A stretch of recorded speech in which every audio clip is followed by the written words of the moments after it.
जय माँ भगवती, हर हर महादेव। नमस्कार दोस्तों, स्वागत है आप सभी का हमारे यूट्यूब चैनल दत्तात्रेय अध्यात्म ज्ञान में। आज हम जो अमावस्या आ रही है उस बारे में बहुत ज़रूरी जो बातें हैं उन पर बात करेंगे और वीडियो पूरा देखिएगा।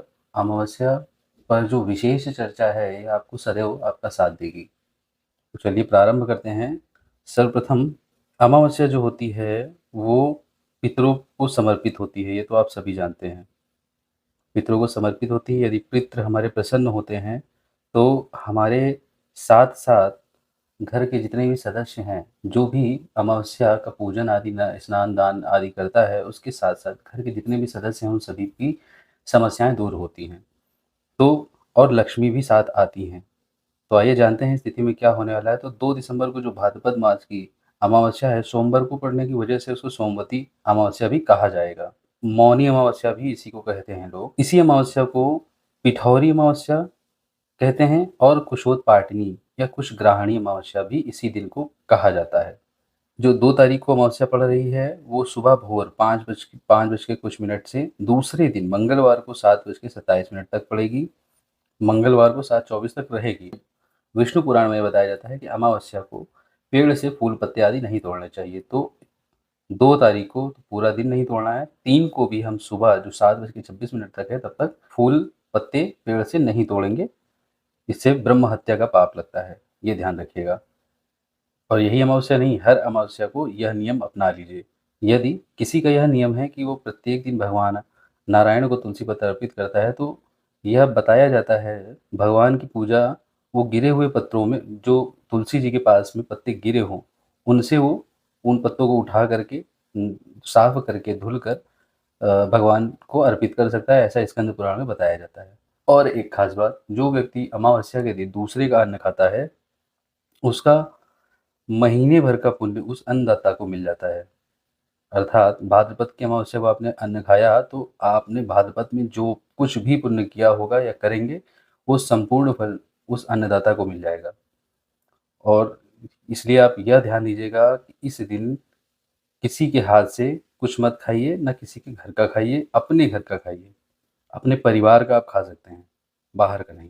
हाँ, और खाना किसी का नहीं, लेकिन किसी ज़रूरतमंद को आप खिला सकते हैं। आपको दान पुण्य अवश्य करना है। अमावस्या के दिन आप जितना भी दान करेंगे सब फलित होगा। और आप पितरों के निमित्त भी दान कर सकते हैं, क्योंकि अमावस्या पितरों के लिए ही होती है। गौ को चारा दीजिए, गरीबों को कुछ अनाज दीजिए, वस्त्र बाँट दीजिए। जो भी पितरों के निमित्त आप दान करेंगे, उसमें काला तिल ज़रूर मिला लीजिएगा, क्योंकि काला तिल पितरों के किसी भी कार्य में ज़रूर यूज़ किया जाता है। जो अमावस्या के दिन गीता का पाठ करना चाहिए अपने पितरों के निमित्त।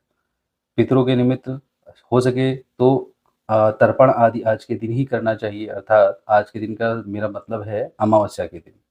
और तर्पण यदि आप करते हैं तो बहुत ही अच्छा।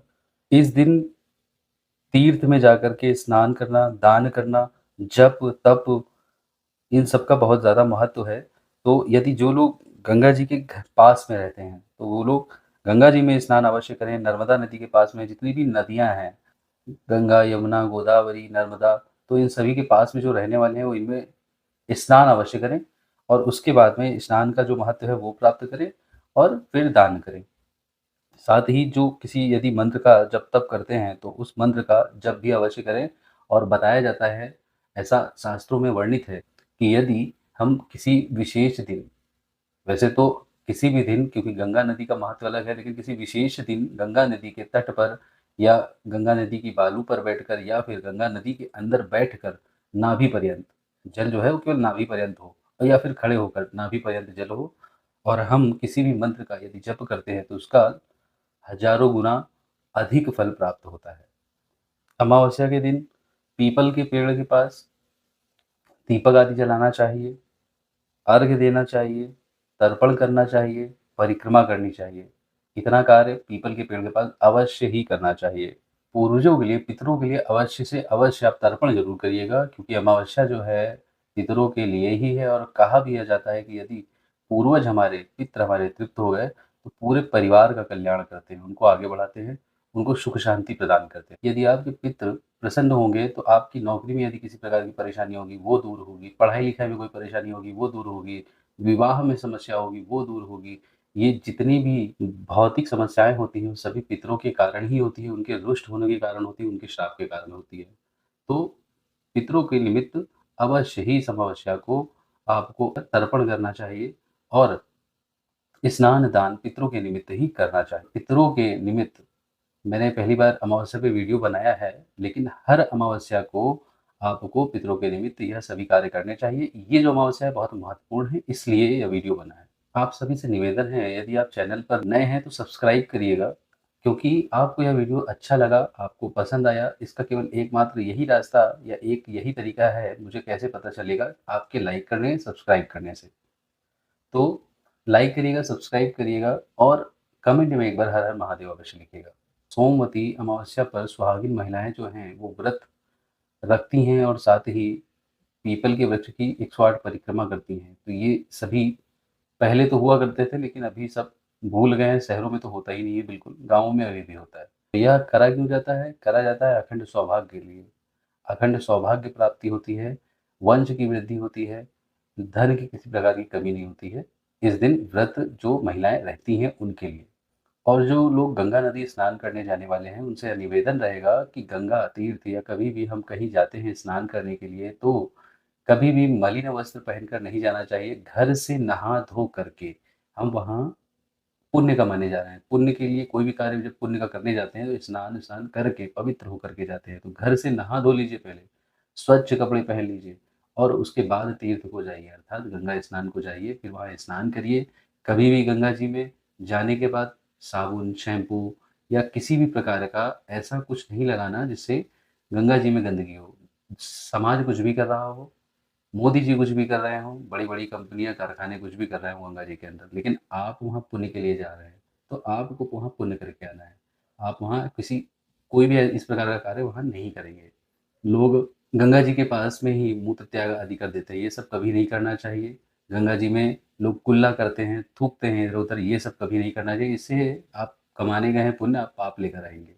और वो भी इस प्रकार की जो बड़ी तिथियाँ हैं, जो महाअक्षय फल देती हैं, पुण्य देती हैं, वही तिथियाँ महाअक्षय पाप भी देती हैं। इतना बड़ा-बड़ा दोष लग जाता है, वो जीवन भर छुटाए नहीं छूटता है फिर।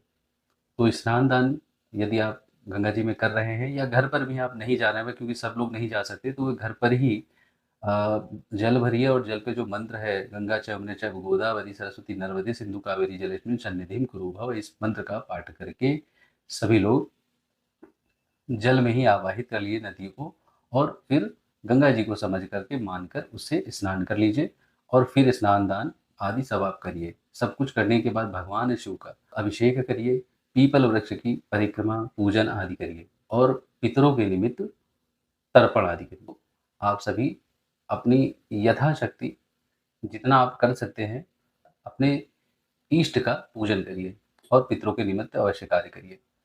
आज के लिए इतना ही। आपको पसंद आया हो वीडियो तो लाइक करिएगा, सब्सक्राइब करिएगा और कमेंट में एक बार हर हर महादेव लिखिएगा। जय माँ भगवती, हर हर महादेव।